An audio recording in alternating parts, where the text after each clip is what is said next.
Good evening, associated journalists. Yes. Do I call on you? Are we doing this press conference style?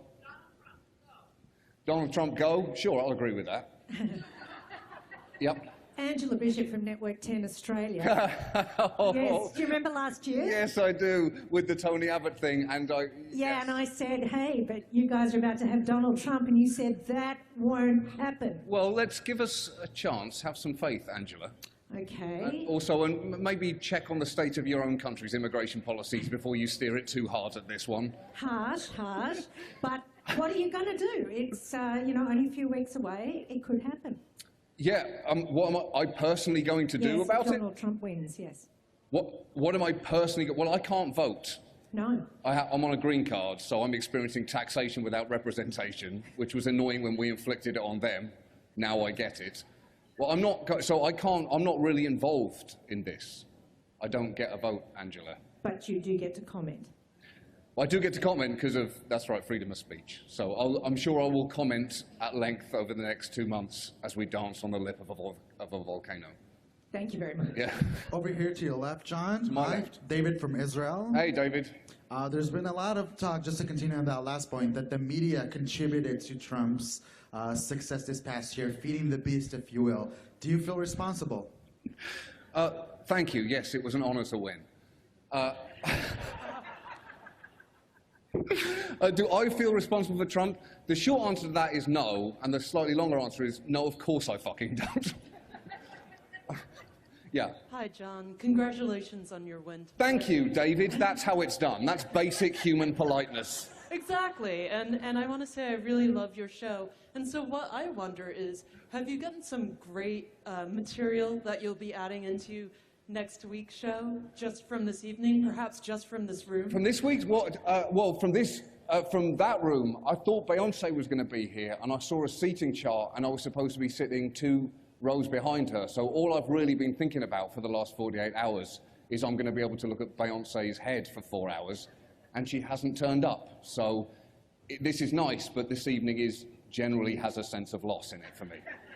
I was going to just stare at the back of her head and experience happiness in a form that I probably haven't felt before. But probably wisely for Yonce, she's given this evening a pass. Hi, over here in the front.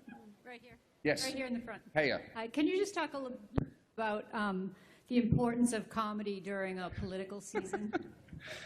The importance of it? I mean, it's nice to have comedy.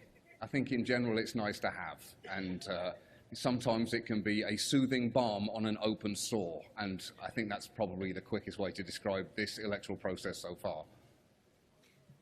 Yes. Hi, over here. Hello. Congratulations on the win. Thank you. I'm a huge fan of the show. Thank you. How does it feel to win? Pretty weird, to be honest. I didn't think we were going to win, partly because I'm British, so I don't anticipate success in my future at any point, and partly because there was no cameras pointed at us, so I wasn't really mentally prepared to win, emotionally or physically.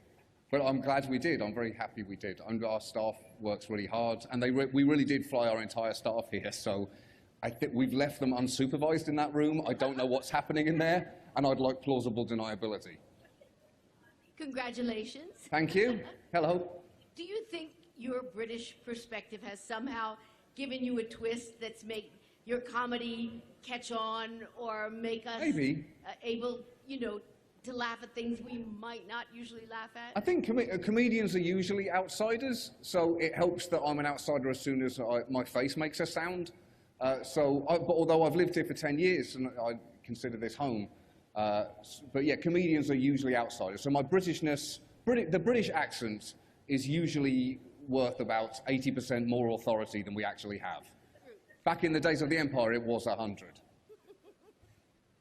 Anything else, or should we agree to part? John, do you have, with the format of your new show, you really get to really give a point of view and shed light on issues. Is that very fulfilling for you? It is. It's hard. We work really hard, and it can be a torturous process. And our staff is really tenacious in researching and really working on things as hard as they possibly can. So yeah, it's when it goes well, it's really satisfying. And when we feel like we haven't done it as well as we could, it's awful. That might have been too honest an answer. Yeah. Hi. Hello. Hi. Congratulations. Thank you. My name is Emmy. I write for Japanese press. I am very curious, like going back to your origin, but like what brought you to America and prompted you to be a comedian here in this country? I systematically failed to be a successful comedian in England. This is, you know, when the Beatles were huge in England and then moved to America to become even bigger, I was the opposite of that. I was fired from every job that I did in England, and I managed to stumble my way into this. So yeah, I was not. No one in Britain knows who I am. They're watching this now, going, "What the fuck is wrong with America?" John, back here. Yeah. Steve Futterman from CBS News. Hey, I wanted Steve. to ask you a question about responsibility of someone in your situation. What are you responsible for doing, and what are you responsible for not doing? What must you not do in your position right now, or is it just free and open and you can do whatever you want? Well, thank you, Dad. Not that old. Thank you for that lecture on responsibility, Father. Responsibility in what? I don't fully understand that question. You mean as a comedian, you're really only responsible to try your hardest to make people laugh and not to cause too much havoc in the process. I think that's pretty much where it starts and ends as a comedian. Yeah, thank you. And thank you.